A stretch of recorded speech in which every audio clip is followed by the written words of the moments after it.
പൊതുവിദ്യാഭ്യാസ വകുപ്പിനു വേണ്ടി കൈറ്റ് വിക്ടേഴ്സ് അവതരിപ്പിക്കുന്ന ഫസ്റ്റ് ബെൽ ഓഡിയോ ക്ലാസ്സിലേക്ക് സ്വാഗതം. പ്ലസ് 2 ക്ലാസ്സിലെ ഫസ്റ്റ് ബെൽ പരിപാടിയുടെ തുടർച്ചയായി പരീക്ഷയ്ക്കായുള്ള ഫോക്കസ് ഏരിയ കേന്ദ്രീകരിച്ചാണ് ഇത് തയ്യാറാക്കിയിരിക്കുന്നത്. ക്ലാസ് കേൾക്കുമ്പോൾ പാഠപുസ്തകം കൂടി മുന്നിലുണ്ടാകുന്നത് ഗുണകരമായിരിക്കും. नमस्ते प्यारे बच्चों, प्लस 2 हिंदी रिविजन की कक्षा में आपका सुस्वागत. എന്റെ പേര് സജിത എസ്. ഞാൻ government medical college higher secondary സ്കൂളിലെ ഹിന്ദി അധ്യാപികയാണ്. ഞാൻ doctor Nisha, government higher secondary school Neyyar Dam തിരുവനന്തപുരത്തെ ഹിന്ദി അധ്യാപികയാണ്. ഇന്ന് നമുക്ക് 6 പാഠങ്ങൾ റിവൈസ് ചെയ്യാം. നമ്മുടെ ആദ്യത്തെ പാഠം മാതൃഭൂമി. ആദ്യത്തെ പാഠം രാഷ്ട്രകവി മൈഥിലി ശരൺ ഗുപ്തിന്റെ ദേശസ്നേഹം നിറഞ്ഞ കവിതയാണ്. മൈഥിലി ശരൺ ഗുപ്ത് ഏത് കാലഘട്ടത്തിലെ കവിയാണ്? ദ്വിവേദി യുഗത്തിലെ. ആ കാലഘട്ടത്തിലെ രചനകളുടെ പ്രത്യേകതകൾ എന്തായിരുന്നു? നമുക്കൊന്ന് പരിചയപ്പെടാം. द्विवेदी युगीन रचनाओं में देशभक्ति, मानवतावाद, प्रकृति चित्रण आदि की प्रधानता दिखाई पड़ी. ആദ്യം നമുക്ക് കവിത ഒന്ന് കേട്ടു നോക്കാം. തുടർന്ന് ചോദ്യങ്ങളെ പരിചയപ്പെടാം. नीलांबर परिधान हरित तट पर सुंदर है. सूर्य चंद्र युग मुकुट मेखला रत्नाकर है. नदियां प्रेम प्रवाह भूल तारे मंडन है. बंदी जन खगवृंद शेषफण सिंहासन है. करते अभिषेक पयोध है. बलिहारी इस वेश की. हे मातृभूमि तू सत्य ही सगुण मूर्ति सर्वेश की.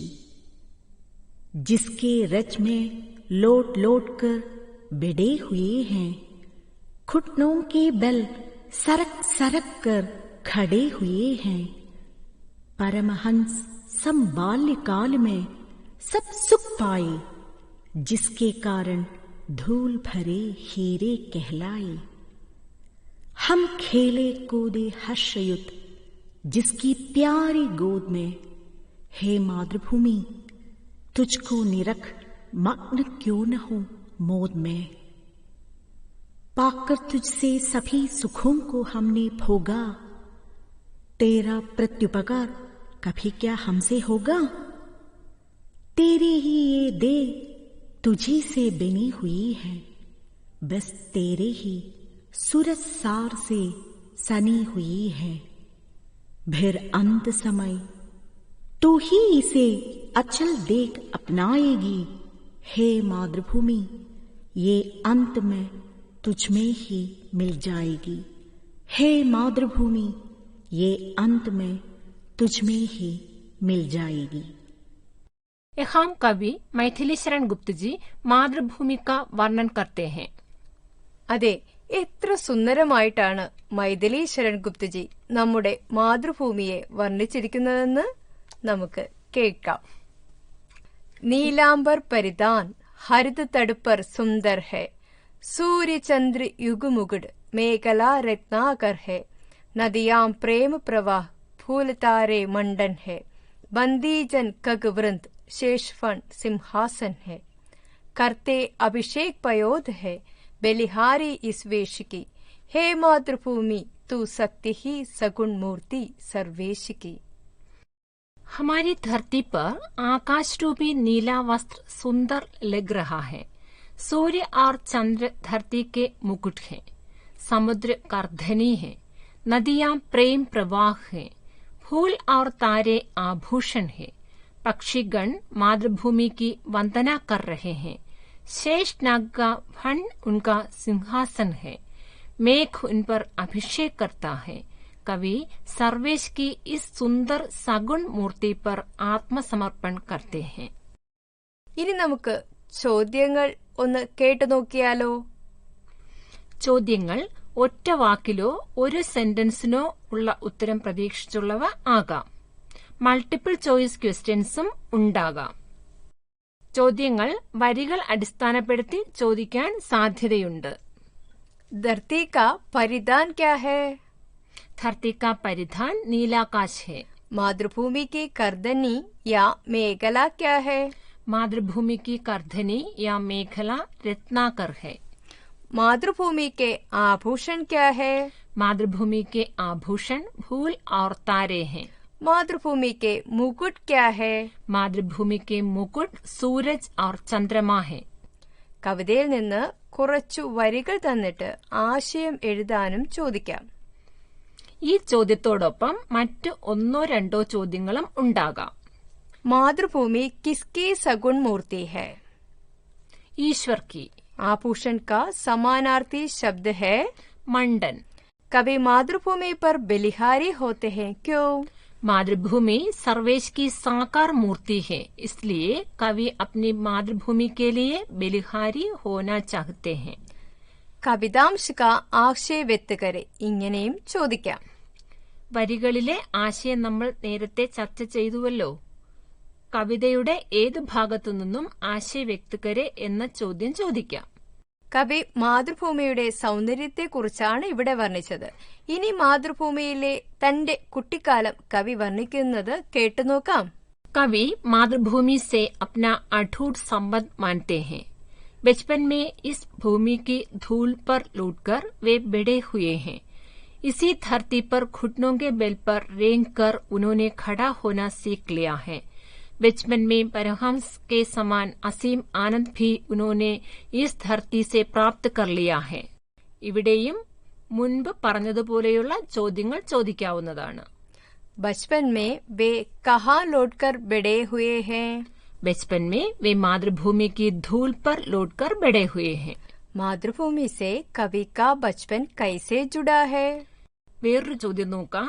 हे मातृभूमि तुझको निरख मग्न क्यों न हो मोद में, कवि ऐसा क्यों कहता है? ഈ ചോദ്യങ്ങളുടെ ഉത്തരം നമ്മൾ നേരത്തെ ചർച്ച ചെയ്ത ആശയത്തിൽ നിന്നും എഴുതാമല്ലോ. മാതൃഭൂമിയെ വർണ്ണിച്ച കവി തന്റെ കുട്ടിക്കാലത്തെക്കുറിച്ച് പറഞ്ഞ കവി ഇനി മാതൃഭൂമിയെ അമ്മയായി കാണുന്നത് എന്തുകൊണ്ടാണെന്ന് കേൾക്കാം. पाकर तुझसे सभी सुखों को हमने भोगा, तेरा प्रत्युपकार कभी क्या हमसे होगा? मातृभूमि मां के समान है. जिस प्रकार मां की ममता का प्रत्युपकार नहीं कर सकते हैं, उसी प्रकार मातृभूमि का भी प्रत्युपकार हम नहीं कर सकते. അവസാനം കവി മൈഥിലി ശരൺ ഗുപ്തജി നമ്മുടെ ചേതനയറ്റ ശരീരത്തെ ആര് സ്വീകരിക്കും എന്നാണ് പറയുന്നത്? കേട്ടുനോക്കാം. कवि कहते हैं यह देह तेरी है, तेरे ही जीव जल से सनी हुई है. अंत में मृत्यु होने पर यह निर्जीव शरीर तू ही अपनाएगी. हे मातृभूमि, अंत में हम सब तेरे ही मिट्टी में विलीन हो जाएंगे. അപ്പോൾ ഈ കവിതയിൽ നിന്ന് ഒരു ആസ്വാദന കുറിപ്പ് എഴുതാൻ ചോദിക്കും. നമുക്ക് മാതൃക ഒന്ന് നോക്കാം. कवितांश पढ़कर निम्नलिखित प्रश्नों के उत्तर लिखें. पाकर तुझसे सभी सुखों को हमने भोगा, तेरा प्रत्युपकार कभी क्या हमसे होगा? तेरे ही यह देह तुझी से बनी हुई है, बस तेरे ही सूरज सार से सनी हुई है. फिर अंत समय तू ही इसे अचल देख अपनाएगी. हे मातृभूमि, यह अंत में तुझ में ही मिल जाएगी. प्रश्न सुनिए. खुलना शब्द का समानार्थी शब्द क्या है? संज्ञा. तेरा प्रत्युपकार कभी क्या हमसे होगा, कवि ऐसा क्यों कहते हैं? मातृभूमि की इसी मिट्टी में रहकर हम बड़े हो जाते हैं. यहाँ हर्ष से खेलते कूदते हम सब सुख पाते हैं, लेकिन अपनी मां के समान मातृभूमि भी इसका मूल्य नहीं मांगती. मातृभूमि के उपकारों का मूल्य अपना जीवन देकर भी नहीं चुकाया जाता. കവിതാംശ की ആസ്വാദന ടിപ്പണി തയ്യാർ करे. ഇതിൽ ആസ്വാദന കുറിപ്പ് തയ്യാറാക്കാൻ ചോദിച്ചിട്ടുണ്ട്. ആസ്വാദന കുറിപ്പ് എങ്ങനെ തയ്യാറാക്കും നമുക്കൊന്ന് കേട്ടു നോക്കാം. आस्वादन टिप्पणी लिखते समय किन किन बातों की ओर ध्यान देना है? कविता एवं कवि की पहचान, काव्यधारा की पहचान, कविता का आशय ग्रहण एवं सार की पहचान, आशय का विश्लेषण, काव्यधारा की मुख्य प्रवृत्तियों का चयन, अपने दृष्टिकोण की प्रस्तुति. इन सूचकों के आधार पर आस्वादन टिप्पणी लिखनी है. ആസ്വാദനക്കുറിപ്പ് എഴുതുന്നതിനായി ഈ വരികളിലെ പ്രധാന ആശയങ്ങൾ ഒന്ന് കേട്ടാലോ. ഈ വരികൾ ഏത് കവിതയിലേതാണ്? മാതൃഭൂമി. ഈ കവിത എഴുതിയതാരാണ്? മൈഥിലി ശരൺ ഗുപ്തജി की कविता है. മൈഥിലി ശരൺ ഗുപ്തജി ഏത് കാലഘട്ടത്തിലെ കവിയാണ്? द्विवेदी युग के. द्विवेदी യുഗത്തിലെ കവിതകളുടെ പ്രത്യേകതകൾ എന്തൊക്കെയാണ്? द्विवेदी युग में कविता राष्ट्रीयता तथा समाज सुधार की भावनाओं से मुखरित है. देश प्रेम, मानवतावाद तथा स्वच्छंद प्रकृतिचित्रण आदि इस समय की विशेषताएं हैं. നമുക്ക് എല്ലാ സുഖങ്ങളും എവിടെ നിന്ന് കിട്ടി എന്നാണ് കവി പറയുന്നത്? മാതൃഭൂമി से. എന്തുകൊണ്ടാണ് മാതൃഭൂമിക്ക് പ്രത്യുപകാരം ചെയ്യാൻ നമ്മെ കൊണ്ടാവില്ല എന്ന് കവി പറയുന്നത്? जिस प्रकार मां की ममता का प्रत्युपकार कर नहीं सकते हैं, उसी प्रकार मातृभूमि का भी प्रत्युपकार हम नहीं कर सकते. നമ്മുടെ ചേതനയറ്റ ശരീരത്തെ അവസാനം ആര് സ്വീകരിക്കും എന്നാണ് കവി പറയുന്നത്? हमारा शरीर मातृभूमि की मिट्टी से बना हुआ है. मृत्यु के बाद इस शरीर को वो वापस स्वीकार करेगी. ഇനി ഈ പ്രധാന പോയിന്റ്സുകൾ ചേർത്ത് എഴുതി ആസ്വാദന ടിപ്പണി തയ്യാറാക്കും അല്ലേ? ഇതുപോലെ ആസ്വാദന കുറിപ്പുകൾ എഴുതാൻ പ്രയാസമുണ്ടാകില്ല. ഇനി നമുക്ക് അടുത്ത പാഠം നോക്കിയാലോ? ഇപ്പോൾ നിങ്ങൾ കേട്ടുകൊണ്ടിരിക്കുന്നത് കൈറ്റ് വിക്ടേഴ്സ് തയ്യാറാക്കിയ ഫസ്റ്റ് ബെൽ ഫോക്കസ് ഏരിയയെ അധികരിച്ചുള്ള ഓഡിയോ ക്ലാസ്. पाठ का नाम है बेटी के नाम. 1947 മുമ്പ് ഇന്ത്യ ബ്രിട്ടീഷ് ഭരണത്തിന് കീഴിലായിരുന്നു. ഇന്ത്യയുടെ സ്വാതന്ത്ര്യത്തിനായി ലക്ഷക്കണക്കിന് ആളുകൾ ജീവൻ ബലിയർപ്പിച്ചു. ബ്രിട്ടീഷ് ഭരണത്തിനു മുമ്പ് മുഗളന്മാർ ദില്ലി ഭരിച്ചിരുന്നു. മുഗൾ ചക്രവർത്തിയായിരുന്നു ബഹാദുർ ഷാ സഫർ. 1858 മുതൽ മരണം വരെ ബ്രിട്ടീഷ് സർക്കാർ അദ്ദേഹത്തെ റംഗൂണിൽ ജയിലിലടച്ചു. മകൾ കുൽസും ജമാനി ബീഗം ദില്ലിയിൽ തടവിലായിരിക്കെ തടവുകാരനായ തന്റെ പിതാവിന് രംഗൂണിലേക്ക് ഒരു കത്തയച്ചു. അതിന്റെ മറുപടി കത്താണ് നമ്മുടെ രണ്ടാമത്തെ പാഠം ബേട്ടിക്കെ നാം. നിന്റെ തടവിലായ അച്ഛന് നീ അയച്ചത് മകളെ ഒരു വിലാപകാവ്യമാണ്. ഇങ്ങനെയാണ് ബേട്ടിക്കെ നാം എന്ന ഈ കത്ത് തുടങ്ങുന്നത് അല്ലേ? കത്തിന്റെ ഉള്ളടക്കം എന്താണ്? ബാപ് और बेटी दोनों जेल में थे. बाप रंगून में है तो बेटी यहाँ दिल्ली में. उस बेटी ने पिता को एक चिट्ठी भेजी जिसमें अपने परिवार एवं देश की बुरी हालत का वर्णन हुआ है. इसलिए उस कैदी बाप को पुत्री का खत एक आंसूनामा ही लिखा. बादशाह ने पुत्र से पत्र बार बार पढ़वाया, फिर भी उसको करार नहीं आया. पिता की आंखें भीग गई. ഇവിടെ ചോദിക്കാവുന്ന ചോദ്യങ്ങൾ ഏതൊക്കെയാണ്? ये पत्र किसका है? ये पत्र बहादुर शाह सफर का है. पत्र किसके नाम पर है? पत्र कुलसुम जमानी बेगम के नाम पर है. कैदी बाप को अपनी बेटी का खत एक आंसूनामा था. क्यों? यहाँ पिता और पुत्री के पवित्र स्नेह संबंध की सूचना है. वे दोनों दूर दूर थे. बाप के कैदी होने के कारण आपस में मिल नहीं सकते थे. जिंदा कभी मिलने की प्रतीक्षा तक नहीं थी. बेटी की परेशानियों एवं दिल्ली वासियों की यातना का दर्द भरा चित्र खत में था. इसलिए बादशाह को बेटी का खत आंसूनामा जैसे लगा. ഇനി കത്തിന്റെ അടുത്ത ഭാഗം നോക്കിയാലോ? ഡൽഹിയിലെ ജനങ്ങൾ എന്നെ കുറിച്ചോർത്ത് കരയുന്നുണ്ടാകും. അവർ ചിന്തിച്ചിട്ടുണ്ടാകും ഞാനും അവരെ കുറിച്ചോർത്ത് കരയുന്നുണ്ടെന്ന്. ഞാനിവിടെ ജീവനോടെ ഇരിക്കുന്നു, എന്നാൽ അവിചാരിതമായ മരണത്തിന് അവർക്ക് കീഴടങ്ങേണ്ടി വന്നു. ബഹാദുർ ഷാ ഇങ്ങനെ മകളോട് പറയാനുള്ള കാരണം എന്തായിരിക്കും? बहादुर शाह सफर बड़े देश प्रेमी है. अपने परिवार एवं देश से दूर रहते हुए वे अत्यंत दुखी हैं. दूसरों के प्रति उनके दिल में सहानुभूति एवं ममता है. अपने देश और देशवासियों के प्रति उनके दिल में सच्चा प्यार है. इसलिए ही कैद में रहते हुए भी वे अपने देश और परिवार वालों के बारे में सोचकर सदा खिन्न रहते थे. ബഹാദുർ ഷായ്ക്ക് ദില്ലിയിലെ ജനതയോടുള്ള തന്റെ സ്നേഹം ഇവിടെ വെളിപ്പെടുന്നു. ദില്ലിയിലെ ജനങ്ങളും അദ്ദേഹത്തെ സ്നേഹിക്കുന്നു. ഒരു യഥാർത്ഥ ഭരണാധികാരി ആയതിനാലാണ് തന്റെ രാജ്യം വേദനിച്ചപ്പോൾ ഒപ്പം വേദനിക്കേണ്ടി വന്നത്. നമുക്ക് ദില്ലിയുടെ അവസ്ഥ എന്താണെന്നൊന്ന് നോക്കിയാലോ? कितने बच्चे अनाथ हो गए, औरतें विधवा हो गई, कितनों के भाई बेटे बाप आदि फांसियों पर चढ़ गए, घर लूट लिए गए. ദില്ലിയിൽ തന്റെ വിചാരണ നടക്കുമ്പോൾ നാശത്തിന്റെയും തകർക്കലിന്റെയും അനേകം കഥകൾ കേട്ടിരുന്നു. താനിവിടെ വന്നതിനു ശേഷം എന്തൊക്കെ ബുദ്ധിമുട്ടുകളായിരിക്കും പട്ടണവാസികൾക്ക് ഉണ്ടായിരിക്കുക. ഇതൊക്കെയാണ് രാജ്യസ്നേഹിയായ ചക്രവർത്തി ബഹാദുർ ഷായെ വേദനിപ്പിച്ചത്. ഇവിടെ ചോദിക്കാവുന്ന മറ്റൊരു ചോദ്യം കേട്ടാലോ? बादशाह के खत के निम्नलिखित वाक्य पढ़े. 3 दफा सुनने के बाद भी दिल को करार नहीं आया. दिल्ली वाले मुझको रोते होंगे, वे क्या यह नहीं जानते कि मैं भी उनको रोता हूँ. उपयुक्त वाक्यों के आधार पर बादशाह के चरित्र पर टिप्पणी लिखे. ചക്രവർത്തിയുടെ സ്വഭാവ സവിശേഷതകളെക്കുറിച്ച് എഴുതാനുള്ള ഒരു ചോദ്യമാണിത്. ബാദഷാഹിന്റെ സ്വഭാവ സവിശേഷതകൾ നമുക്കൊന്ന് നോക്കിയാലോ? प्यार करने वाला, सहानुभूति रखने वाला, सच्चा शासक, न्यायप्रिय, प्रजा के हितैषी, देश प्रेमी. ഇനി ഇവയെ വാക്യരൂപത്തിൽ നമുക്കൊന്ന് പറഞ്ഞു നോക്കാം. बादशाह के चरित्रगत विशेषताएं. बादशाह परिवार वालों को और देशवासियों को बहुत प्यार करते हैं. उनसे बिछुड़े रखने से वे बहुत दुखी हैं. दूसरों के प्रति उनके दिल में सहानुभूति है. वे एक सच्चे शासक हैं. कैद में रहने पर भी वे अपने प्रजा के सुख दुख के बारे में सोचते हैं. वे न्याय एवं प्रजाहित के लिए अपने को समर्पित करने वाले हैं. बहादुर शाह सफर बड़े देश प्रेमी है.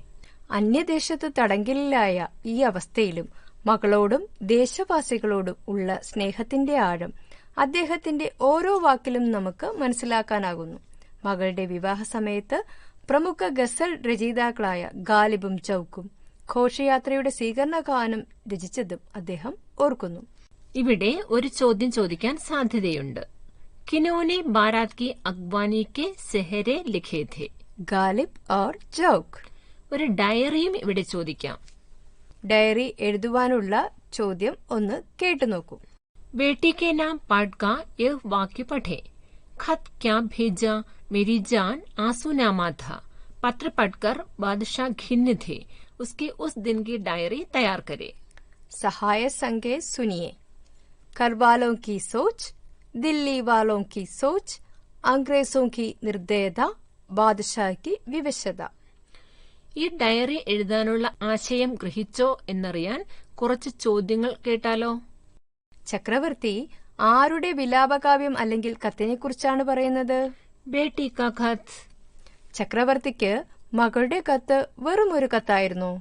ക്യാ വോ സിർഫ് ഏക് ഖത്ത് ഹേ, നഹി ആംസൂനാമാ ഥാ. കത്ത് വായിച്ച് ആരൊക്കെ കരഞ്ഞിട്ടുണ്ടാവും? മേ റോയ, ബേട്ടാ ഭീ റോയ. പിന്നെ ആരുടെ ദുഃഖത്തെക്കുറിച്ചായിരിക്കും ഡയറിയിൽ ചക്രവർത്തി പറഞ്ഞിട്ടുണ്ടാവുക? മേരി ബേട്ടി और परिवार वाले सब कितने दुखी होंगे. കുടുംബത്തെക്കുറിച്ച് പറഞ്ഞു. പിന്നെ ആരുടെ അവസ്ഥയെക്കുറിച്ചായിരിക്കും ചക്രവർത്തി ഡയറിയിൽ എഴുതിയത്? मेरी जनता, दिल्ली वाले, उनकी क्या दशा होगी. ചക്രവർത്തി തന്നെക്കുറിച്ച് എന്തായിരിക്കും പറഞ്ഞത്? मैं अब भी जिंदा हूँ. ചക്രവർത്തി ജീവനോടെ ഇരിക്കുമ്പോൾ ജനങ്ങൾക്ക് എന്ത് സംഭവിച്ചു? मगर मेरे लिए, देश के लिए कितने लोग शहीद हो गए. ആരുടെ ക്രൂരതയെക്കുറിച്ചാണ് ചക്രവർത്തി ഡയറിയിൽ പരാമർശിക്കുന്നത്? ये अंग्रेज लोग इतने निर्दयी क्यों बन गए. ഇനി ഈ ഉത്തരങ്ങൾ ചേർത്ത് പറഞ്ഞു നോക്കിയാൽ ഡയറി ആകുമോ? നമുക്കൊന്ന് നോക്കാം. അതിനു മുൻപ് ഒരു ഡയറി എഴുതുമ്പോൾ ശ്രദ്ധിക്കേണ്ട കാര്യങ്ങൾ കൂടെ കേട്ടിട്ട് ഡയറിയുടെ മാതൃക കേൾക്കാം. തീയതി സൂചിപ്പിക്കണം. അനുഭവങ്ങളുടെ സൂചന ഉണ്ടാകണം. അനുഭവങ്ങളെ ക്രമമായി എഴുതണം. സംവേദനക്ഷമത ഉണ്ടാകണം. ഭാഷ ആത്മനിഷ്ഠമാകണം. ഇനി മാതൃക കേൾക്കാം. 10 सितंबर 1858. बेटी का खत. क्या वो सिर्फ एक खत है? मैं रोया, बेटा भी रोया. वो तो आंसूनामा था. मेरी बेटी, बीवी, परिवार वाले सब कितने दुखी होंगे. मेरी जनता, दिल्ली वाले, उनकी क्या दशा होगी.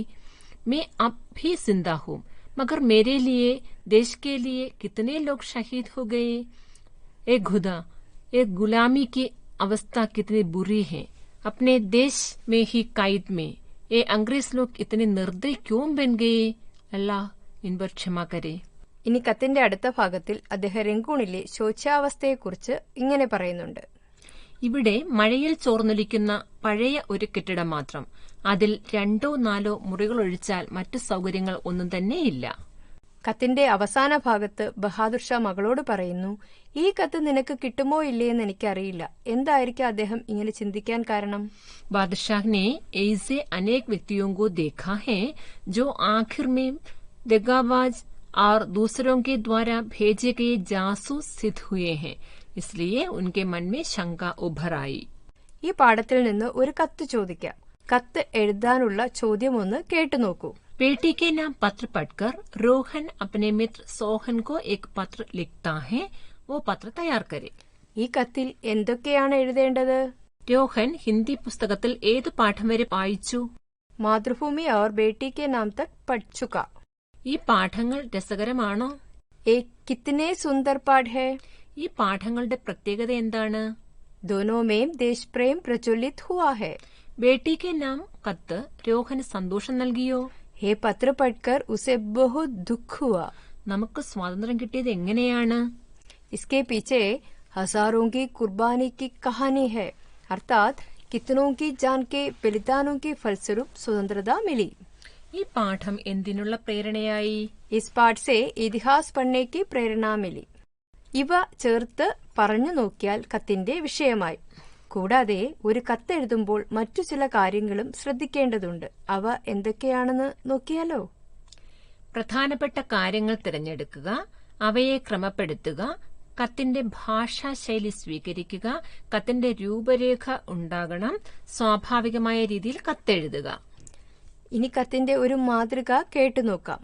കത്തിന്റെ വലതുഭാഗത്തായി സ്ഥാൻ ഓർ താരിഖ് എഴുതണം. ഇടതുഭാഗത്ത് സംബോധന എഴുതണം. സംബോധന എന്തെഴുതും? പ്രിയ മിത്ര. ഇനി കത്തിലെ വിഷയവസ്തു എഴുതാം. तुम्हारा खत मिला, पढ़ाई कैसे चल रही है? मैंने मातृभूमि और बेटी के नाम पढ़े. एक कितने सुंदर पाठ है. दोनों में देश प्रेम प्रचलित हुआ है. बेटी के नाम पत्र पढ़कर मुझे दुख हुआ. कितनों की जान के बलिदानों के फलस्वरूप हमें स्वतंत्रता मिली. इसके पीछे हजारों की कुर्बानी की कहानी है. ഉള്ളടക്കം കഴിഞ്ഞാൽ വലതുവശത്തായി സ്വനിർദ്ദേശം എഴുതണം. എന്തെഴുതും? ഇവിടെ സ്വനിർദ്ദേശ് തുമാരാ മിത്ര എന്ന് എഴുതും. ഇങ്ങനെ നമുക്ക് കത്ത് അവസാനിപ്പിക്കാം. ഈ പാഠത്തിൽ നിന്ന് ചോദിക്കുന്ന മറ്റു ചോദ്യങ്ങളൊന്ന് പരിചയപ്പെടാം. ഒരു ആത്മകഥാംശം ഇവിടെ ചോദിക്കാം.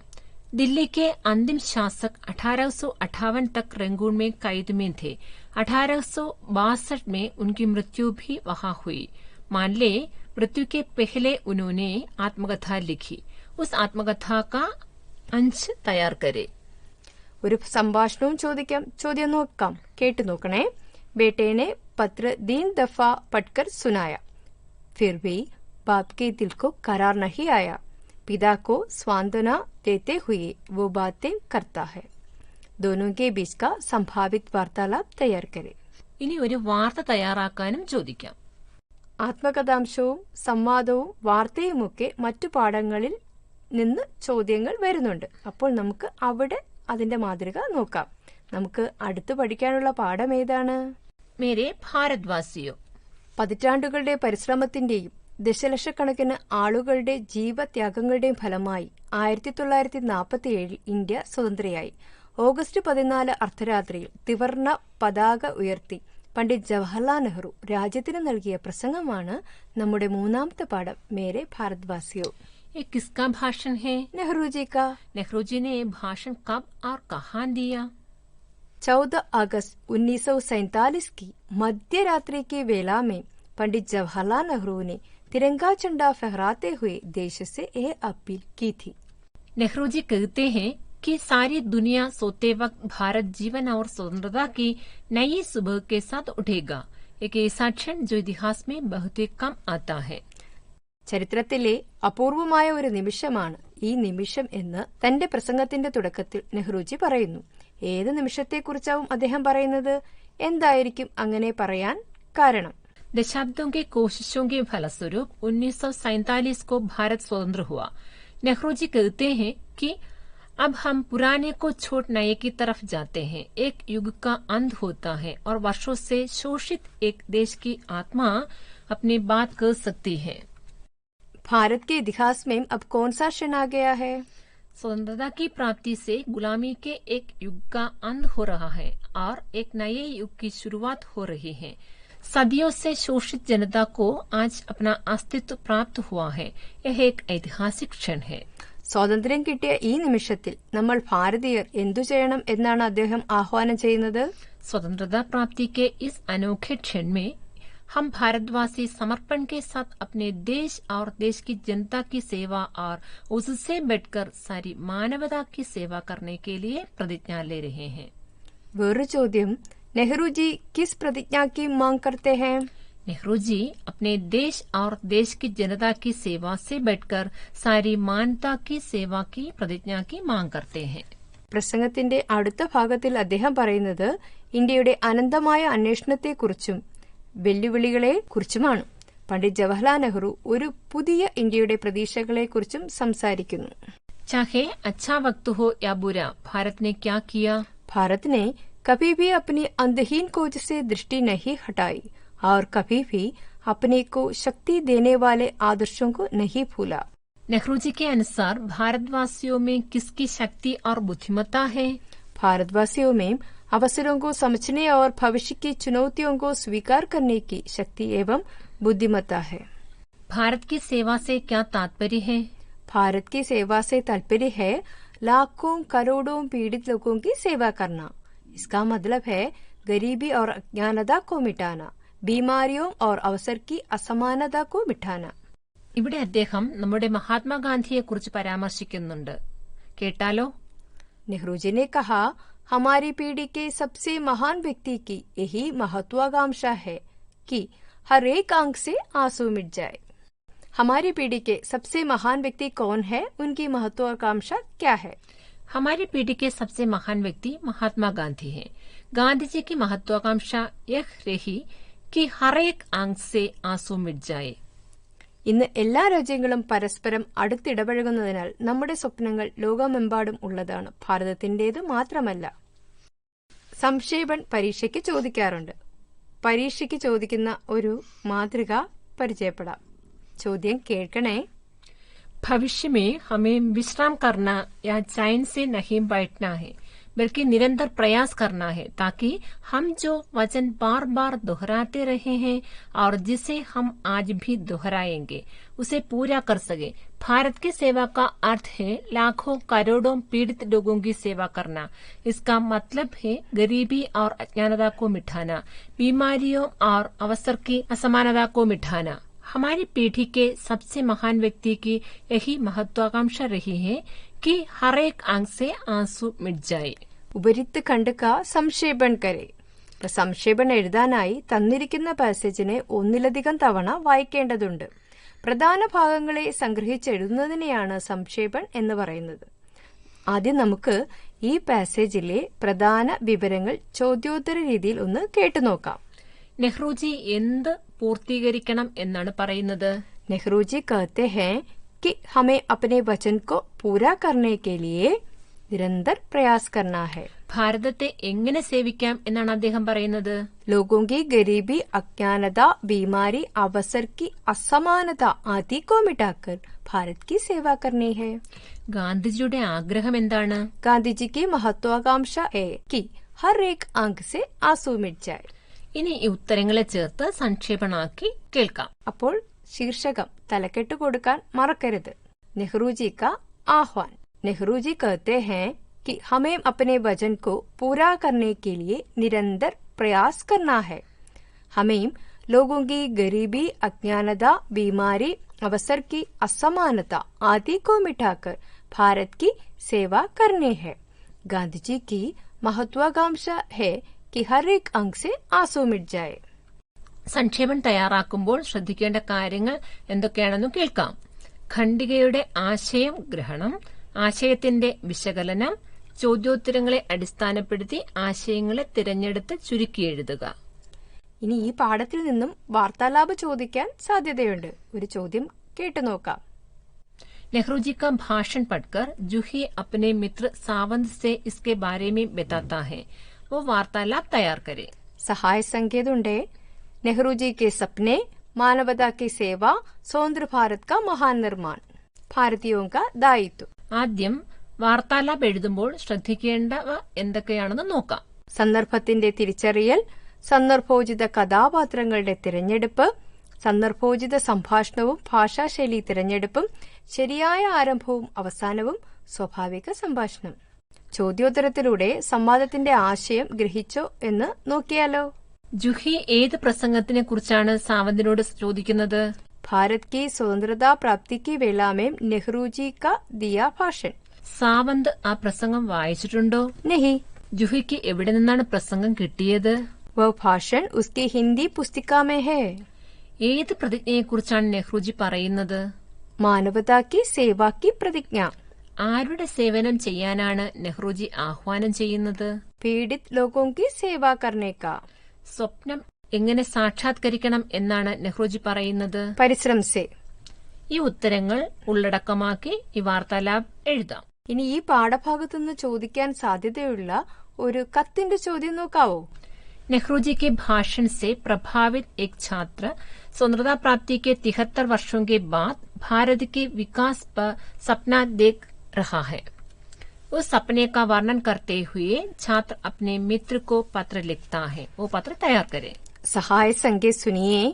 भारत के विकास की प्रक्रिया में आम जनता की भागीदारी, विभिन्न क्षेत्रों में नए नए आविष्कार, पड़ोसी देशों से दोस्ती, सभी को शिक्षा एवं नौकरी का अवसर. കത്തിന്റെ ഒരു മാതൃക നാം ബേട്ടിക്ക് നാം എന്ന പാഠത്തിൽ പരിചയപ്പെട്ടു. അതേ മാതൃക പിന്തുടരുക. ഇനി ഈ പാഠത്തിൽ നിന്ന് ഒരു ഭാഷൺ എഴുതാൻ ചോദിച്ചാലോ? ചോദ്യം നോക്കാം. सूचना नेहरू जी के भाषण का एक वाक्य पढ़े. हमारी पीढ़ी के सबसे महान व्यक्ति की यही महत्वाकांक्षा रही है कि हर एक आंख से आंसू मिट जाए. इस महत्वाकांक्षा की पूर्ति के लिए हम क्या क्या कर सकते हैं? एक भाषण तैयार करें. ഇതിന് സഹായ संकेत भी है. सुनिए. भारत की वर्तमान सामाजिक स्थिति, देश के रूप में भारत का विकास, हमारा कर्तव्य एवं दायित्व, भारत का महान निर्माण. ഭാഷൺ അടുത്ത പാഠത്തിലും വരുന്നുണ്ട്. അവിടെ നമുക്ക് മാതൃക കാണാം. ഈ പാഠത്തിൽ നിന്ന് ഇനി അനുവാദ് ട്രാൻസ്ലേഷൻ ചോദിക്കാൻ സാധ്യതയുണ്ട്.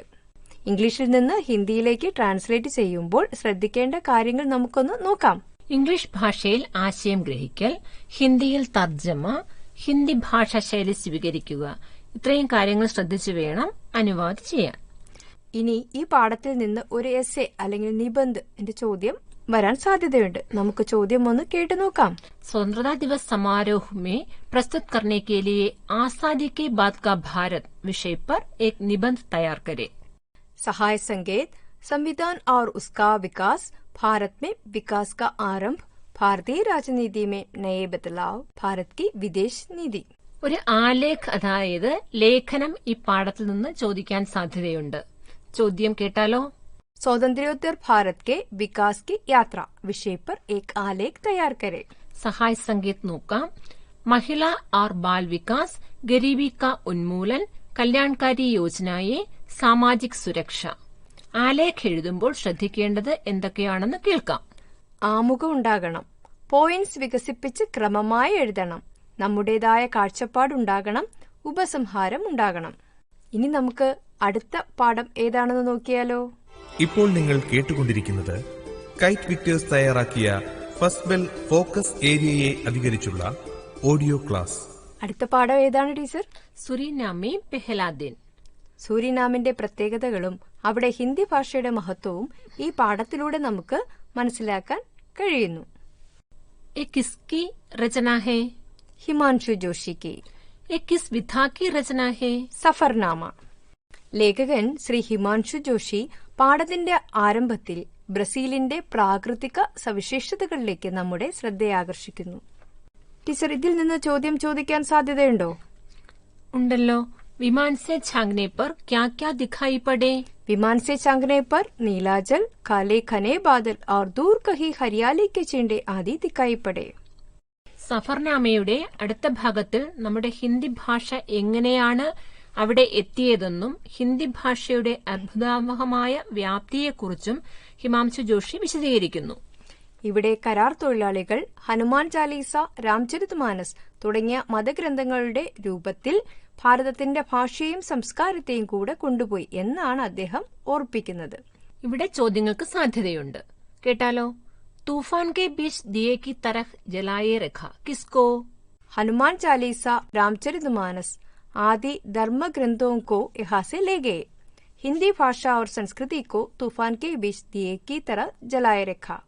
അടുത്ത ഭാഗത്ത് ലേഖകൻ ഹിമാംശു ജോഷി 7ാമത് വിശ്വഹിന്ദി സമ്മേളനം എന്തിന്റെ ഓർമ്മയ്ക്കായി ആണ് സുരിനാമിൽ ആഘോഷിക്കുന്നത് എന്നും ആരൊക്കെ സമ്മേളനത്തിൽ പങ്കെടുക്കാൻ എത്തി എന്നുമുള്ള സൂചന നൽകുന്നു. നമുക്ക് കേട്ടു നോക്കാം. 123 साल पहले जो प्रथम भारतीय श्रमिक यहाँ आए थे, उनके आगमन की स्मृति में इस हिंदी महापर्व का आयोजन हो रहा है. भारत के अलावा अनेकों देशों के हिंदी लेखक, हिंदी प्राध्यापक, हिंदी प्रचारक, हिंदी सेवी अपनी उपस्थिति का एहसास जता रहे हैं. പരാമാറിബോ പട്ടണം ലേഖകൻ ഹിമാംശു ജോഷിക്ക് ഭാരതത്തിലെ പട്ടണമായി തോന്നി. എന്താകും കാരണം? നമുക്ക് കേട്ടാലോ? इस देश की आबादी लगभग 4.5 लाख है, जिसके 37% लोग भारतीय मुल्क के हैं. सर्वत्र भारतीय ही भारतीय दिख रहे हैं. सब कहीं भारतीय संस्कृति, सभ्यता एवं भाषा का प्रतिबिंब देखा जाता है. इसलिए लेखक को पैरामैरिबो शहर सूरीनामी नहीं, एक भारतीय शहर जैसा लग रहा है. 2003 ജൂൺ 6 മുതൽ 9 വരെ സുരിനാമിൽ വിശ്വഹിന്ദി സമ്മേളനം നടന്നു. ഇനി ലേഖകൻ 7ാമത് വിശ്വഹിന്ദി സമ്മേളനത്തിന്റെ ഉദ്ഘാടകനായ രാഷ്ട്രപതി റൊണാൾഡോ വെനിസ്യാന്റെ ഉദ്ഘാടന പ്രസംഗവും അതിൽ പ്രതിപാദിച്ച ഭാരതവുമായുള്ള ഗാഢബന്ധത്തെക്കുറിച്ചും ഹിന്ദി ഭാഷയുടെ മഹത്വത്തെക്കുറിച്ചും പറയുന്നു. സൂരിനാമിൽ ഹിന്ദി പ്രചരിപ്പിക്കുന്നതിൽ ഹിന്ദി സിനിമകളും സംഗീതവും ഒരു പ്രത്യേക പങ്ക് വഹിച്ചിട്ടുണ്ട്. ഇന്ത്യക്കാർക്ക് മാത്രമല്ല മറ്റു സൂരിനാമികൾക്കും ഹിന്ദി ചിത്രങ്ങളോട് ശക്തമായ അടുപ്പമുണ്ട് എന്ന് രാഷ്ട്രപതി തന്റെ ആമുഖ പ്രസംഗത്തിൽ വ്യക്തമാക്കി. ഇവിടെ ഒരു ചോദ്യം ചോദിക്കാൻ സാധ്യതയുണ്ട്. सुरीनाम में हिंदी का प्रचार प्रसार में हिंदी फिल्मों तथा संगीत की भूमिका क्या थी? सूरीनाम में हिंदी के प्रचार प्रसार में खासकर हिंदी को आम आदमी तक पहुंचाने में हिंदी फिल्मों तथा संगीत का विशेष योगदान रहा है. हिंदी चलचित्रों के प्रति भारतवंशियों का ही नहीं, अन्य सूरीनामी लोगों का भी गहरा लगाव है. ഇനി പാഠത്തിൽ നിന്ന് ചോദിക്കാൻ സാധ്യതയുള്ള മറ്റ് ചോദ്യങ്ങൾ കേൾക്കാം. लेखक विश्व हिंदी सम्मेलन में भाग लेने के लिए पैरामारिबो पहुंचे. सम्मेलन के उद्घाटन समारोह के बाद लेखक की बातचीत किसी भागीदार के साथ होती है, वो बातचीत लिखे. सहाय संकेत भी है. सम्मेलन का अनुभव, राष्ट्रपति का भाषण, हिंदी का प्रचार. ബാത്ചീത്ത് അല്ലെങ്കിൽ വാർത്താലാപ് എങ്ങനെയാണ് എഴുതേണ്ടതെന്നും ഒരു മാതൃകയും നമ്മൾ മേരെ ഭാരതവാസിയോ എന്ന പാഠത്തിൽ കണ്ടിരുന്നു. അതുപോലെ ഇതിന്റെ ഉത്തരവും നിങ്ങൾ എഴുതാൻ ശ്രമിക്കണം. ഇനി നമുക്ക് വേറൊരു ചോദ്യം പരിചയപ്പെടാം. വിശ്വഭാഷാ കെ രൂപ് മേ ഹിന്ദി കാ പ്രചാർ പ്രസാർ വിഷയ പർ ഭാഷൺ തയ്യാർ കരെ. ഇതൊരു സ്പീച്ച് എഴുതാനുള്ള ചോദ്യമാണ്. സഹായ സംഖ്യ സുനിയെ. संसार की सबसे बड़ी भाषाओं में एक, सांस्कृतिक विकास में सहायक, विश्व सौहार्द का संवाहक, बोलचाल में आसान. ഒരു പ്രസംഗം എഴുതുമ്പോൾ ശ്രദ്ധിക്കേണ്ട കാര്യങ്ങൾ എന്തൊക്കെയാണെന്ന് കേൾക്കണേ. ആമുഖമുണ്ടാകണം, തന്നിരിക്കുന്ന പോയിന്റ്സിനെ വികസിപ്പിച്ചെഴുതണം, വിഷയത്തെ സംബന്ധിച്ച് സ്വന്തം കാഴ്ചപ്പാടുണ്ടാകണം, അഭിപ്രായത്തെ സമർത്ഥിക്കണം, പ്രസംഗത്തിന്റെ ശൈലിയും ഉണ്ടാകണം. ഈ പറഞ്ഞ കാര്യങ്ങൾ ശ്രദ്ധിച്ച് ഭാഷണം എഴുതാൻ ശ്രദ്ധിക്കുമല്ലോ. ഇനി നമുക്ക് പോസ്റ്ററിന്റെ ചോദ്യം നോക്കാം. 7वां विश्व हिंदी सम्मेलन सुरीनाम में होने वाला है, उसके लिए एक आकर्षक पोस्टर तैयार करें. ഒരു പോസ്റ്റർ എഴുതുമ്പോൾ എന്തെല്ലാം കാര്യങ്ങൾ ശ്രദ്ധിക്കണം നോക്കിയാലോ? കേട്ടു നോക്കാം. ഏതിന്റെ പോസ്റ്ററാണ് എഴുതേണ്ടത്? വിശ്വ ഹിന്ദി സമ്മേളൻ.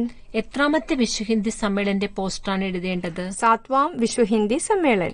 ഈ വിശ്വ ഹിന്ദി സമ്മേളനം എവിടെ വെച്ച് നടക്കുന്നു? സൂരിനാം. എന്നു മുതൽ എന്നുവരെയാണ് നടക്കുന്നത്? ജൂൺ 6 से 9 तक. ഉദ്ഘാടനം ചെയ്യുന്നത് ആരാണ്? രാഷ്ട്രപതി. പോസ്റ്റർ എഴുതുമ്പോൾ പൊതുവായി ശ്രദ്ധിക്കേണ്ട കാര്യങ്ങൾ എന്തൊക്കെയാണെന്ന് കേൾക്കാം. പോസ്റ്ററിന്റെ വിഷയത്തെ സംബന്ധിക്കുന്ന പ്രധാന വിവരങ്ങൾ ഉണ്ടാകണം. വിഷയത്തെ സംബന്ധിക്കുന്ന ചുരുങ്ങിയ വാക്യമോ വാക്യത്തിന്റെ അംശമോ ആകാം. ആകർഷകമായ രൂപം ഉണ്ടാകണം. ഇനി നമുക്ക് അടുത്ത പാഠത്തിലേക്ക് കടന്നാലോ? സൂർദാസ് കെ ദോ പദ് യഹാം പഠ്നെ കോ ഹെ. ഹിന്ദി സാഹിത്യത്തിലെ സുവർണകാലമാണ് ഭക്തികാലം. ഭക്തികാലത്തിലെ കൃഷ്ണഭക്തി ശാഖയിലെ പ്രമുഖ കവിയായിരുന്നു സൂർദാസ്. ഭക്തികാലത്തിലെ ശോഭ വർദ്ധിപ്പിക്കുന്ന സാഹിത്യഭാഷയാണ് ബ്രജഭാഷ.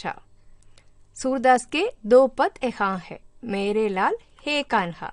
मेरे लाल में बालकृष्ण की सुंदरता का मनोहर वर्णन किया है. സൂർദാസിന്റെ വാത്സല്യം നിറഞ്ഞ താരാട്ടുപാട്ട് നമുക്ക് കേട്ടു നോക്കാം.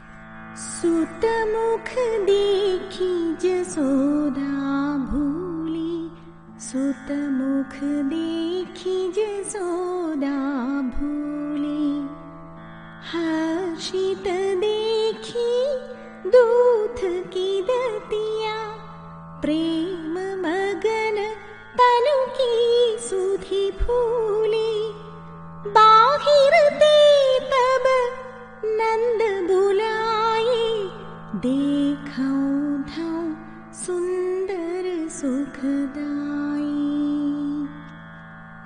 तनक तनक सी दूध की दतिया, देखौ नैन सुफल करवाई, आनंद सहित मेहर तब आई, मुख चितवन दो नैन अघाई, सूर श्याम किलकत द्विज, देखो मनो कमल पर बीज जमाई.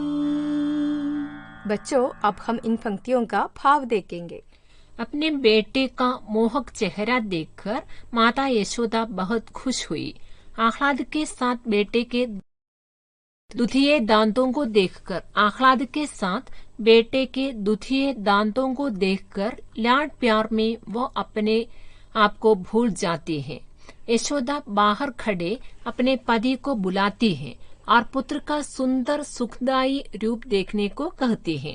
पुत्र का सुखदायी रूप देखकर यशोदा कहती है कि उसके छोटे छोटे दुधिये दांतों को देखने पर नयन सुख प्राप्त हो जाता है.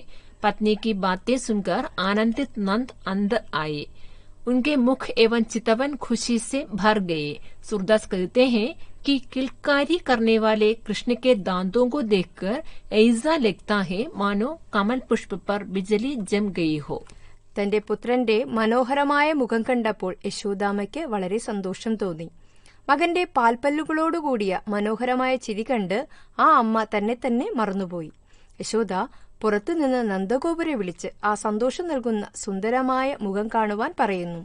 പാൽപ്പല്ലുകളോടുകൂടിയ കൃഷ്ണന്റെ സുന്ദരമായ രൂപം കണ്ട് യശോദാമ്മ തന്റെ കണ്ണുകൾക്ക് സുഖം തരുന്ന ഒരു കാഴ്ചയാണിതെന്ന് പറയുന്നു. പത്നിയുടെ വാക്കുകൾ കേട്ട് സന്തുഷ്ടനായി അകത്തേക്ക് വരുന്ന നന്ദഗോപുരുടെ മുഖം സന്തോഷം കൊണ്ട് നിറയുന്നു. കളിച്ചിരിയുമായി പുഞ്ചിരിക്കുന്ന കൃഷ്ണന്റെ പാൽപ്പല്ലുകൾ കണ്ടാൽ താമരപ്പൂവിൽ മിന്നൽ പിണർ പതിച്ചതുപോലെ തോന്നും എന്നാണ് കവി സൂർദാസ് പറയുന്നത്. ടീച്ചർ, ഈ പദത്തിൽ നിന്ന് ചില ചോദ്യങ്ങൾ ചോദിക്കില്ലേ? ചോദിക്കാം. ജസോദ फूली, क्या देखकर यशोदा खुश हुई? पुत्र का मुख. कृष्ण के दुधिये दांतों को देखने के लिए यशोदा ने किसको बुलाया? नंद को. किलकारी कौन करता है? कृष्ण. सूरदास हिंदी साहित्य के किस काव्यधारा के कवि हैं? सगुण भक्ति काव्य के. मेरे लाल पद में वर्णित भाव क्या है? वात्सल्य. आप कुछ समानार्थी शब्द सुनिए. तनक छोटा, सुधी होश, दंती दांत, सुत पुत्र, तनु युवती, बीजू बिजली, चितवन दृष्टि, अखाई संतुष्ट हुई. ഇനി നമുക്ക് മറ്റു ചോദ്യങ്ങൾ നോക്കിയാലോ. जसोदा फूली, माता यशोदा क्यों खुश हुई? अपने बेटे कृष्ण का मुख देखकर माता यशोदा बहुत खुश हुई. हर्षित देखी दूत की दंतियां, प्रेम मग्न तनु की सुधि फूली, माता यशोदा अपने को क्यों भूल गई? श्री कृष्ण के छोटे छोटे दूध के दांत देखकर हर्षातिरेक से यशोदा अपने आप को भूल गई. यशोदा नंद को बुलाकर क्या देखने को कहती है? यशोदा नंद को बुलाकर कृष्ण का सुंदर सुखदायी रूप देखने को कहती है. नंद के मुख और चितवन खुशी से भर गए क्यों? यशोदा ने नयन सुख की बातें की. ये सुनकर नंद के मुख और चितवन खुशी से भर गए. कमल पर बीज जमाए, यहाँ तात्पर्य क्या है? किलकारी करने वाले कृष्ण के दांतों को देखकर ऐसा लगता है मानो कमल पुष्प पर बिजली जम गई हो. ഈ പദം തന്നിട്ട് ബാലലീലയെക്കുറിച്ച് ആസ്വാദനക്കുറിപ്പ് തയ്യാറാക്കാനും ചോദിക്കാം.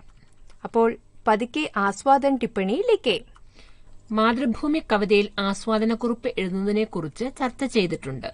അതേ മാതൃകയിൽ ആസ്വാദനക്കുറിപ്പ് എഴുതുമല്ലോ. ഈ പദത്തിൽ നിന്നും സംഭാഷണം അല്ലെങ്കിൽ വാർത്താലാപം എഴുതാനും ചോദിക്കാം. ചോദ്യം ഒന്ന് കേട്ടു നോക്കാം.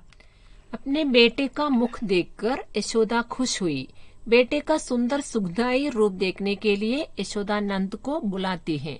दोनों के बीच का वार्तालाप तैयार करे. पुत्र का सुंदर सुखदायी रूप, दूत के दांत, ബാലകൃഷ്ണ അനുപം സൗന്ദര്യം. അതുപോലെ ഈ പദത്തിൽ നിന്ന് ആശയം എഴുതാനും വ്യാഖ്യ എഴുതാനും ചോദിക്കാം. കവി പരിചയതേക്കർ ഭാവലിക്ക് ഇത്തരം ചോദ്യങ്ങളും ചോദിക്കാം. ഈ പദത്തിന്റെ ഭാവാർത്ഥം എഴുതുവാനും ചോദിക്കാവുന്നതാണ്. ഭാവാർത്ഥം എഴുതുമ്പോൾ ശ്രദ്ധിക്കേണ്ട കാര്യങ്ങൾ എന്തൊക്കെയാണെന്ന് കേട്ടാലോ. भावार्थ लिखते समय किन किन बातों की ओर ध्यान देना है, सुनिए. कवि का परिचय, काव्यधारा और रचनाकाल की सूचना, पद का सार या भाव, अपने दृष्टिकोण से पद का विश्लेषण. ആദ്യം കവിയെക്കുറിച്ച് എഴുതണം. കവിയെക്കുറിച്ച് എന്തെഴുതും? सूरदास भक्तिकाल के कवि हैं. സൂർദാസ് ഏത് കാലഘട്ടത്തിലെ കവിയായിരുന്നു? भक्तिकाल की सगुण भक्ति काव्यधारा के प्रमुख कवि हैं. സൂർദാസിന്റെ ഇഷ്ടദൈവമാരായിരുന്നു कृष्ण. അപ്പോൾ സൂർദാസ് കൃഷ്ണഭക്ത് കവി ഹെ എന്നെഴുതും, അല്ലേ ടീച്ചർ? അതെ. ഏത് ഭാഷയിലാണ് ഭഗവാൻ കൃഷ്ണന്റെ ലീലകളെ വർണ്ണിച്ചത്? ब्रज भाषा में भगवान कृष्ण की लीलाओं का वर्णन किया है. ഈ പദത്തിന്റെ മുഖ്യ ഭാവങ്ങൾ ഏതൊക്കെയാണ്? यशोदा का खुश होना, नंद से नयन सुख की बातें करना, कृष्ण के दुधिये दांतों की तुलना. അവസാനം നമ്മുടെ കാഴ്ചപ്പാടനുസരിച്ച് പദത്തെ വിശകലനം ചെയ്യണം. അതിലെന്തൊക്കെ എഴുതണം? वात्सल्य, बचपन, सूरदास द्वारा कृष्ण रूप का सुंदर वर्णन. ഈ പദത്തിന്റെ ഭാവാർത്ഥം എങ്ങനെ എഴുതണമെന്ന് മനസ്സിലായോ? അപ്പോൾ ഇത് ശ്രദ്ധിക്കണേ. ഇനി നമുക്ക് കൃഷ്ണന്റെ വേറൊരു രൂപത്തെ ഒന്ന് പരിചയപ്പെട്ടാലോ. കൃഷ്ണന്റെ പല പേരുകളും നിങ്ങൾക്കറിയാമല്ലോ. ഏതൊക്കെയാ? വെണ്ണക്കള്ളൻ, ഗോപികമാരുടെ കണ്ണൻ, രാധയുടെ കൃഷ്ണൻ. അങ്ങനെ വിവിധ രൂപത്തിലും ഭാവത്തിലുമുള്ള കൃഷ്ണനെ നമുക്കറിയാം, അല്ലേ? कृष्ण का मोहक रूप सबको पसंद है ना? आपको कृष्ण का कौन सा रूप पसंद है? गोपिकाओं का सगा? अच्छा, हम आपको कृष्ण का सुंदर रूप दिखाएंगे. हमारे साथ आप वृंदावन में चलिए. देखिए कृष्ण के साथ कौन कौन है. हाँ, गोपिकाएं. कृष्ण के चारों ओर कौन खड़ी है? हाँ, गोपिकाएं. अब हम सखा रूप का एक पद पढ़े. हे कान. जब ही बन मुरली श्रवण परी, चकित भई गोप कन्या, सब थाम काम बिसरी. कुल मर्याद वेद की आज्ञा, नेक हुनाहि डरी. श्याम सिंधु सरिता ललनागन, जल की धरणी ठरी. सुतपति नेह भवन जन संका, लज्जा नहीं करी. सूरदास प्रभु मन हरि लीन हो, नागर नवल हरि. बच्चों, हम अब इन पंक्तियों का भाव देखेंगे. जब मुरली का स्वर सुनाई पड़ा, तब गोपिकाएं चकित हुई और वे सब काम काज भूल गई. कुल की मर्यादा तथा धर्म ग्रंथों के अनुशासन से वे बिल्कुल नहीं डरी. सरिता रूपी गोपिकाएं कृष्ण रूपी सागर से जा मिली. तब गोपिकाओं ने अपने पुत्र और पति का स्नेह, करबार तथा लोकलाज की परवाह नहीं की. सूरदास कहते हैं कि चतुर कृष्ण नित्य नए नए तरीकों से गोपिकाओं का मन हर लेता है. ശ്രീകൃഷ്ണന്റെ മുരളീഗാനം കേട്ടപ്പോൾ ഗോപികമാർ അതിശയിക്കുകയും അതിൽ ലയിക്കുകയും തങ്ങളുടെ ജോലികളെല്ലാം മറന്നു പോവുകയും ചെയ്തു. അവർ തങ്ങളുടെ കുലമഹിമയെയും ധാർമ്മികമായ നിയന്ത്രണങ്ങളെയും ഒട്ടും ഭയപ്പെട്ടില്ല. ഗോപികമാർ അവരുടെ മക്കളോടും ഭർത്താക്കന്മാരോടുമുള്ള സ്നേഹം മറക്കുന്നു. അതുപോലെ കുടുംബത്തിന്റെയും സമൂഹത്തിന്റെയും ചിന്ത കൂടാതെ കൃഷ്ണനാകുന്ന സാഗരത്തിൽ നദികളായി ഒഴുകിച്ചേരുന്നു. കൗശലക്കാരനായ കൃഷ്ണൻ പുതിയ പുതിയ ലീലകൾ കൊണ്ട് ഗോപികമാരുടെ മനം കവർന്നെടുക്കുന്നു. എത്ര മനോഹരമായിട്ടാണ് കൃഷ്ണനോടുള്ള ഗോപികമാരുടെ പ്രേമത്തെ സൂർദാസ് ചിത്രീകരിച്ചിരിക്കുന്നത്. നേരത്തെ പറഞ്ഞ പോലെ ഈ പദത്തിൽ നിന്നും ചോദ്യങ്ങൾ പ്രതീക്ഷിക്കാവുന്നതാണ്. ഹേ കാൻഹ് പദ് കാ ഭാവ് ക്യാ ഹേ? പ്രേം. हे कान्ह किसका पद है? सूरदास का. हे कान्ह में किसके पवित्र प्रेम का चित्रण है? गोपिकाओं के. मुरली ना सुनकर कौन चकित हुई? गोपिकाएं. फूल गई का समानार्थी शब्द क्या है? बिसरी. ललनागन कौन है? गोपिकाएं. चतुर कृष्ण गोपिकाओं का क्या चुरा लिया? मन चुरा लिया. गोपिकाओं के कान पर क्या सुनाई पड़ा? मुरली नाथ सुनाई पड़ा. अब आप कुछ समानार्थी शब्द सुनिए. नया नवल, प्रवाह ढरनी, सागर सिंधु, चातुर नागर, भूल गई बिसरी, ललनागन गोपिकाए, सुनाई श्रवण, नदी सरिता. മറ്റ് ഏതൊക്കെ ചോദ്യങ്ങൾ ചോദിക്കാമെന്ന് നോക്കാം. गोपिकाएं किन किन बातों से न डरी? कुल मर्यादा और वेद के अनुशासन से नहीं डरी. गोपिकाएं कब अपने को भूलकर दौड़ी? जब वन से मुरली का मीठा सुर सुनाई पड़ा तब गोपिकाएं अपने को भूलकर दौड़ी. मुरली न सुनकर गोपिकाएं क्या भूल गई? मुरली न सुनकर गोपिकाएं सब काम दाम भूल गई. गोपिकाओं ने किन किन बातों की परवाह नहीं की? अपने कुल की मर्यादा तथा धर्म ग्रंथों की आज्ञा आदि बातों की परवाह नहीं की. कृष्ण किस प्रकार गोपिकाओं का मन हार लेते हैं? चतुर कृष्ण नित्य नए नए तरीके से गोपिकाओं के मन को हर लेता है. ഈ പദത്തിൽ നിന്ന് കവി പരിചയ ദേക്കർ ഭാവലിക്കെ, ആശയലിക്കെ और വ്യാഖ്യാ കരെ തുടങ്ങിയ ചോദ്യങ്ങൾ ചോദിക്കാം. ഇവയുടെ ഉത്തരം ആശയ വ്യക്തതയോടുകൂടി എഴുതാൻ ശ്രദ്ധിക്കുമല്ലോ. ഈ ഭാഗത്ത് നിന്ന് സംഭാഷണം എഴുതാനുള്ള ചോദ്യവും ഉണ്ടാകും. ചോദ്യം ഒന്ന് കേട്ടു നോക്കാം. मुरली की ध्वनि में लीन प्रणयातुर दो गोपिकाओं के बीच होने वाली बातचीत लिखे. सहायक संगीत. मुरली की ध्वनि की मधुरिमा, कृष्ण के प्रति अनुराग, अपने को भूल जाना. സംഭാഷണം എഴുതുമ്പോൾ എന്തൊക്കെ കാര്യങ്ങളാണ് ശ്രദ്ധിക്കേണ്ടതെന്ന് ഇതിനു മുമ്പത്തെ ക്ലാസ്സിൽ പറഞ്ഞിരുന്നു. അത് മനസ്സിൽ വെച്ച് വേണം സംഭാഷണം എഴുതേണ്ടത്. ഇപ്പോൾ നിങ്ങൾ കേട്ടുകൊണ്ടിരിക്കുന്നത് കൈറ്റ് വിക്ടേഴ്സ് തയ്യാറാക്കിയ ഫസ്റ്റ് ബെൽ ഫോക്കസ് ഏരിയയെ അധികരിച്ചുള്ള ഓഡിയോ ക്ലാസ്. ഇനി നമുക്ക് അടുത്ത പാഠം ഒന്ന് നോക്കിയാലോ. അടുത്ത പാഠം ദോസ്തി. അപ്പോ ഫിലിം പസന്ദ് ഹേ നാ? നിങ്ങൾ ഏതൊക്കെ ഭാഷകളിലെ സിനിമകളാണ് കാണാറുള്ളത്? മലയാളം, ഹിന്ദി, ഇംഗ്ലീഷ്, തമിഴ് അങ്ങനെ വിവിധ ഭാഷകളിലെ സിനിമകൾ കാണാറുണ്ടല്ലേ? आपको फिल्मी गीत पसंद है ना? ഫിലിമി ഗീത് ഇഷ്ടമില്ലാത്ത ആരെങ്കിലും ഉണ്ടോ? പാട്ടൊക്കെ കേൾക്കുമ്പോൾ മനസ്സിന് ശാന്തിയും സുഖവും കിട്ടാറുണ്ട് അല്ലേ? ഭാരതത്തിലെ ഹിന്ദി ഭാഷയുടെ പ്രചാരണത്തിന് വേഗത കൂട്ടുന്നതിൽ ഹിന്ദി സിനിമാ പാട്ടുകൾക്ക് സവിശേഷ സ്ഥാനമുണ്ട്. അപ്പോൾ പഴയ ഒരു എവർഗ്രീൻ ഹിന്ദി പാട്ടൊന്ന് കേട്ടു നോക്കിയാലോ.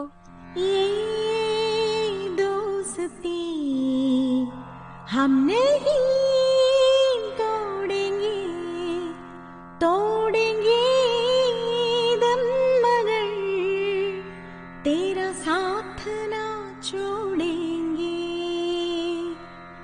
मेरी जीत तेरी हार मेरी हार सुनिए मेरे यार. तेरा गम मेरा गम मेरी जान तेरी जान ऐसा अपना प्यार. जान पे भी खेलेंगे तेरे लिए ले लेंगे. जान पे भी खेलेंगे तेरे लिए ले लेंगे. सबसे दुश्मनी ये दोस्ती. ടീച്ചർ, ഇത് ഏത് സിനിമയിലെ ഗാനമാണ്? भारत की सर्वकालिक सुंदर फिल्म है शोले. शोले में कई सुंदर गीत है. उनमें से एक गीत का परिचय पाया. गीत क्या था? हाँ, दोस्ती. ആനന്ദ് ബക്ഷി എഴുതി R.D. ബർമൻ സംഗീത സംവിധാനം നിർവഹിച്ച് കിഷോർ കുമാറും മന്നാടയും ചേർന്ന് പാടിയ ഗാനമാണ് ദോസ്തി. आपने ये फिल्म देखी है? कुछ लोगों ने ये फिल्म देखी होगी. हिंदी भाषा के प्रचार प्रसार में हिंदी को आम जनता तक पहुंचाने में हिंदी फिल्मी गीतों की अपनी भूमिका है. इस गीत का भाव क्या है? हाँ, दोस्ती. ഈ വരികളുടെ ആശയം ഒന്ന് നോക്കിയാലോ. दोस्ती दुनिया का सबसे पवित्र रिश्तों में एक है. हम दोस्ती कभी नहीं छोड़ेंगे, चाहे हमारी सांस रुक जाए, पर हम दोस्ती का साथ नहीं छोड़ेंगे। दोस्तों की हार जीत, उनका सुख दुख सब एक है। एक दोस्त दूसरे दोस्त के लिए अपनी जान पर भी खेल सकता है और सबसे दुश्मनी भी ले सकता है। ലോകത്തിലെ ഏറ്റവും ദൃഢമായ ബന്ധങ്ങളിലൊന്നാണ് ചങ്ങാത്തം. അതുകൊണ്ട് തന്നെ ചങ്ങാതികളെയും ചങ്ങാത്തത്തെയും നമ്മൾ ഒരിക്കലും ഉപേക്ഷിക്കുന്നില്ല. ആപത്തിലും കൂട്ടുകാരെ നമ്മൾ കൈവെടിയില്ല. ചങ്ങാതിയുടെ സുഖദുഃഖവും ജയപരാജയവും ഒന്നാണ്. തന്റെ ചങ്ങാതിക്ക് വേണ്ടി നാം ജീവൻ പോലും പണയം വെക്കും. മറ്റുള്ളവരുടെ ശത്രുത ഏറ്റെടുക്കും. ഇതാണ് യഥാർത്ഥ കൂട്ടുകെട്ട്. ഇനി ഈ ഭാഗത്തു നിന്ന് ഒറ്റ വാക്കിലോ ഒരു സെന്റൻസിലോ ഉള്ള ഉത്തരം പ്രതീക്ഷിച്ചുള്ള ചോദ്യങ്ങൾ ചോദിക്കാം. മൾട്ടിപ്പിൾ ക്വസ്റ്റ്യൻസും ചോദിക്കാം. दोस्ती किस विधा की रचना है? फिल्मी गीत. दोस्ती के रचयिता कौन है? आनंद बख्शी. दोस्ती शब्द का समानार्थी शब्द कौन सा है? मित्रता. മറ്റേതൊക്കെ ചോദ്യങ്ങൾ ചോദിക്കാം? अपने यार को दोस्त क्या सुनाता है? दोस्तों की हार जीत सब एक है. दोस्त क्या कहते हैं? हम दोस्ती कभी नहीं छोड़ेंगे चाहे हमारी सांस रुक जाए, पर हम दोस्तों का साथ नहीं छोड़ेंगे. നമുക്കിനി അടുത്ത വരികളൊന്ന് കേട്ടു നോക്കാം. लोगों को आते हैं दो नजर, हम मगर देखो दो नहीं. हो जुदा या खफा ये खुदा है दुआ, ऐसा हो नहीं. खाना पीना साथ है, मरना जीना साथ है. खाना पीना साथ है, मरना जीना साथ है, सारी जिंदगी. ഈ വരികളുടെ ഭാവം ഒന്ന് നോക്കിയാലോ. अपनी पक्की दोस्ती के बारे में दोस्त कहते हैं कि लोगों को तो हम दो नजर आते हैं, लेकिन असल में हम एक हैं, यानी कि हम दो नहीं. दोस्त ईश्वर से मांगते हैं कि वे एक दूसरे से जुदा न हो और वे एक दूसरे के प्रति खफा न हो. दोस्त चाहते हैं कि खाने पीने में भी वे साथ रहें और जीने मरने में भी साथ रहें. ഈ കൂട്ടുകാർ പറയുന്നത് പുറമേ നിന്നും മറ്റുള്ളവർക്ക് രണ്ടായി തോന്നുമെങ്കിലും മനസ്സുകൊണ്ട് നമ്മൾ ഒന്നാണ്. അതുകൊണ്ട് തങ്ങൾ ഒരിക്കലും പിണങ്ങാനോ വേർപിരിയാനോ പാടില്ല എന്നും അത്തരത്തിൽ ജീവിക്കണമെന്നും ഈശ്വരനോട് പ്രാർത്ഥിക്കുന്നു. കഴിക്കാനായാലും മരിക്കാനായാലും ജീവിക്കാനായാലും ഈ കൂട്ടുകെട്ട് എന്നും ഒരുമിച്ചായിരിക്കും. अब समानार्थी शब्द सुने. दुख गम, दृष्टि नजर, अलग जुदा, क्रोध खफा, ईश्वर खुदा, आशीर्वाद दुआ. ഈ പാട്ടിൽ നിന്ന് ചോദിക്കാവുന്ന ചോദ്യങ്ങൾ ഏതൊക്കെയാണെന്ന് നോക്കാം. ये दोस्ती हम नहीं तोड़ेंगे, तोड़ेंगे दम अगर तेरा साथ न छोड़ेंगे. इन पंक्तियों के आधार पर दोस्ती के महत्व के बारे में अपना विचार प्रकट करें. ഈ പാഠത്തിൽ നിന്ന് ഇനി കുറിപ്പ് എഴുതാനുള്ള ചോദ്യവും ചോദിക്കാം. നമുക്ക് കുറിപ്പ് എഴുതുമ്പോൾ എന്തെല്ലാം കാര്യങ്ങൾ ശ്രദ്ധിക്കണം ഒന്ന് കേട്ടു നോക്കിയാലോ. विषय की प्रासंगिकता पर चर्चा की है, अपने दृष्टिकोण का समर्थन किया है, क्रमबद्धता है, निर्णय पर पहुंचा है. ഈ മൂല്യനിർണ്ണയ സൂചകങ്ങൾ അനുസരിച്ച് വേണം കുറിപ്പ് തയ്യാറാക്കാൻ. കുറിപ്പ് തയ്യാറാക്കാനുള്ള ഒരു ചോദ്യം നോക്കാം. तेरा गम मेरा गम, मेरी जान तेरी जान, ऐसा अपना प्यार, जान पे भी खेलेंगे, तेरे लिए ले लेंगे सबसे दुश्मनी. दोस्ती को बनाए रखने के लिए दोस्त संसार की दुश्मनी मोल लेने को भी तैयार है. इसके आधार पर दोस्ती के महत्व के बारे में टिप्पणी तैयार करे. ദോസ്തിയിൽ നിന്ന് വരാവുന്ന മറ്റൊരു ചോദ്യമാണ് വാർത്താലാപ്. നമുക്ക് ചോദ്യം ഒന്ന് കേട്ടു നോക്കാം. हिंदी को लोकप्रिय बनाने में फिल्मों एवं फिल्मी गीतों का विशेष योगदान रहा है. इस पर चर्चा करते हुए दो मित्रों के बीच का संभावित वार्तालाप तैयार करें. सहाय संज्ञा सुनिए. फिल्मों में एवं फिल्मी गीतों का प्रभाव, हिंदी के प्रति रुचि, ഭാഷാ का प्रचार एवं प्रसार. വാർത്താലാപ് തയ്യാറാക്കുമ്പോൾ ശ്രദ്ധിക്കേണ്ട കാര്യങ്ങളും എങ്ങനെ എഴുതണം എന്നതിനെക്കുറിച്ചും നമ്മൾ ചർച്ച ചെയ്തിരുന്നു. അത് ഓർമ്മിക്കണേ. ഈ പാഠത്തിൽ നിന്ന് പ്രതീക്ഷിക്കാവുന്ന ഒരു പ്രധാനപ്പെട്ട ചോദ്യമാണ് പരസ്യം തയ്യാറാക്കുക അല്ലെങ്കിൽ വിജ്ഞാപൻ തയ്യാർ കരേ. പരസ്യം എഴുതുമ്പോൾ ശ്രദ്ധിക്കേണ്ട കാര്യങ്ങൾ എന്തൊക്കെയാണെന്ന് കേട്ടാലോ. आकर्षक भाषा का प्रयोग है, मुहावरेदार नारेबाजी शैली है, लाभ और गुणवत्ता का जिक्र है, रूपरेഖ ആകർഷക് है. പരസ്യം വളരെ ആകർഷകമായിരിക്കണം. നമ്മൾ ദൈനംദിന ജീവിതത്തിൽ ഏറ്റവും കൂടുതൽ കാണുന്ന കാര്യമാണ് പരസ്യങ്ങൾ. നിങ്ങൾ ധാരാളം പരസ്യങ്ങൾ കണ്ടിട്ടുണ്ടാവും. ഈ പാഠഭാഗത്തിൽ നിന്ന് ചോദിക്കാവുന്ന ഒരു പ്രധാനപ്പെട്ട ചോദ്യമാണ് ലേഖനം തയ്യാറാക്കുക. ലേഖനം തയ്യാറാക്കുമ്പോൾ ശ്രദ്ധിക്കേണ്ട കാര്യങ്ങൾ എന്തൊക്കെയാണെന്ന് കേട്ടാലോ. भूमिका है, बिंदुओं को विकसित किया है, अपने मत का समर्थन किया है, उपसंहार है. ഈ കാര്യങ്ങളൊക്കെ ശ്രദ്ധിച്ചു വേണം ലേഖനം തയ്യാറാക്കാൻ. ആമുഖം വേണം, തന്നിരിക്കുന്ന പോയിന്റ്സിനെ വികസിപ്പിച്ചെഴുതണം, സ്വന്തം അഭിപ്രായങ്ങൾ സമർത്ഥിക്കണം, അവസാനം ഉപസംഹാരം ഉണ്ടായിരിക്കണം. ഇനി ലേഖനം എഴുതാനുള്ള ഒരു ചോദ്യം നോക്കിയാലോ. दोस्ती का महत्व विषय पर एक आलेख तैयार करें. सहाय संकेत. जीवन में दोस्ती का स्थान, दोस्ती के महत्व का वर्णन, सच्चे दोस्त, अच्छी मित्रता की आवश्यकता. ഇനി ലേഖനം എഴുതാമല്ലോ. കുട്ടികളെ, നമ്മൾ ഇന്ന് 6 പാഠഭാഗങ്ങൾ ചർച്ച ചെയ്തു. അതിലെ പ്രധാനപ്പെട്ട ചോദ്യങ്ങളും ചർച്ച ചെയ്യുകയുണ്ടായി. മറ്റു പാഠഭാഗങ്ങളും നന്നായി പരിചയപ്പെടുമല്ലോ. നമുക്ക് ആത്മവിശ്വാസത്തോടെ പരീക്ഷ എഴുതാം. എല്ലാ കൂട്ടുകാർക്കും ഹൃദയം നിറഞ്ഞ വിജയാശംസകൾ. ധന്യവാദ്. ഇപ്പോൾ നിങ്ങൾ കേട്ടത് ഫോക്കസ് ഏരിയയെ അധികരിച്ചുള്ള കൈറ്റ് വിക്ടേഴ്സ് തയ്യാറാക്കിയ ഫസ്റ്റ് ബെൽ ഓഡിയോ ക്ലാസ്.